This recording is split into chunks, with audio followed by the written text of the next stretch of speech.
Good morning, Les Cross here. We're going to do something a little bit different for you today.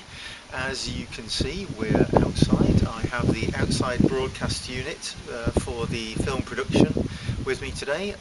There's the producer, director, best boy, give us a wave, thank you.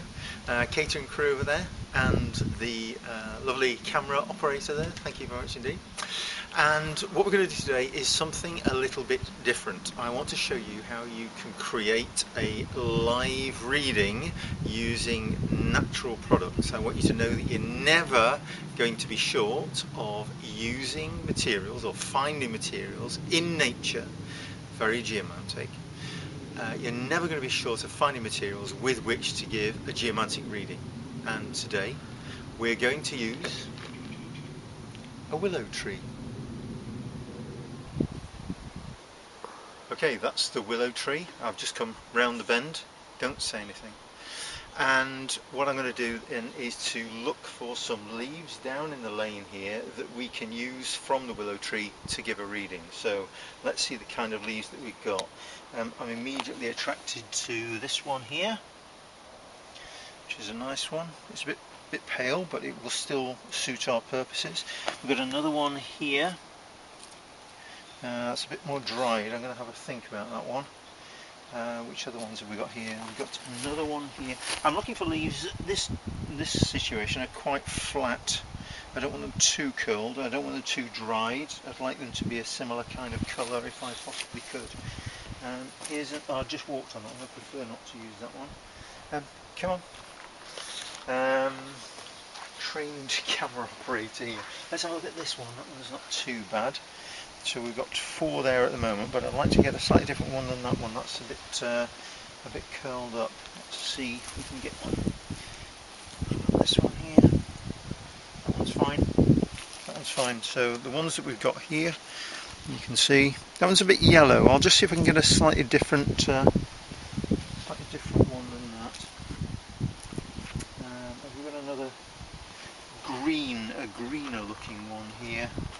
Just trying to see. There we go. That's a green looking one, that's fine. Okay, so this was the one I didn't want to use because it's a little bit yellow.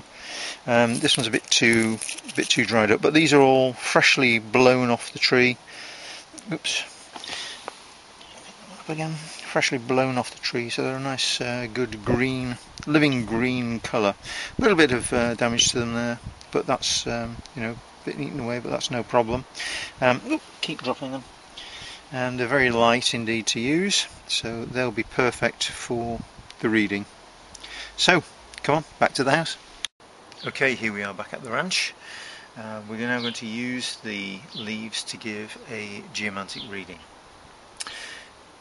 The leaves I'm going to use in the following way. I'm going to gather them all up together, and for any leaf which I throw, I'm going to throw them all these together, but any leaf which lands in a more or less vertical position like that, I'm going to attribute as a single tap, and for any leaf that lands in a more horizontal orientation, I'm going to envision as being a double tap. Okay, and I have my geomantic die ready to give me the house that it's going to go in. So occasionally you will find that the leaf won't be exactly in the orientation of vertical or horizontal, and in a situation like that, from your own vision, because you are the oracle, you are the reader, you will be the one who decides whether it looks to you more vertical or more horizontal, and on that basis you will position it to make it clear in your own mind as exactly which orientation it is. Okay? I'm now going to get the question clearly in my mind, and I have my notepad ready to make a note of the reading itself. So let's get the question clearly in mind.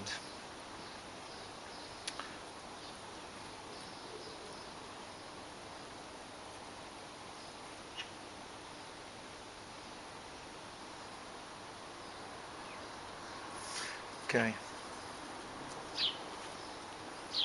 Okay, that's how they've landed. We can see here that we have one which is pretty vertical, another which is pretty vertical. This one is slightly higher than this one, but it doesn't matter because they're the same orientation as it happens anyway.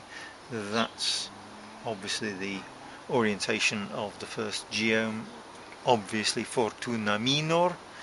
Let's see which house that's going to go in.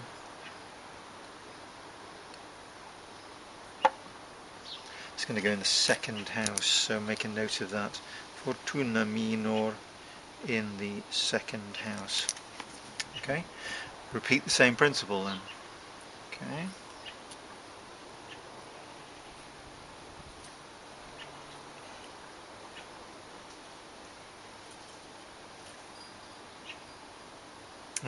Trickier. What have we got here? It seems to me that these are all via. Okay, because we have top one looks like this one. Perhaps, yes, perhaps that one. I don't know. That looks more horizontal to me. Horizontal. This is the next highest. That's downwards. That's downwards, and that's definitely downwards. Okay, which gives us Caput Draconis.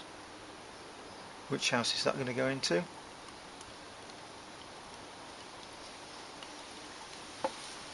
It's going to go in the third house. Okay, so Caput Draconis. Oh, doesn't matter. I know what they are now. That goes in the third house, and that's fine. Okay, we can release the leaves back into the wild to do what they then need to do, and from that then I'm going to go back inside the house, into the study, and work out what the active transform is. I already know what the active transform is, but we're going to calculate the active transform, think about the meaning, and then I'm going to post it on the blog for you a little bit later on today. And that's how you give a perfectly natural geomantic reading.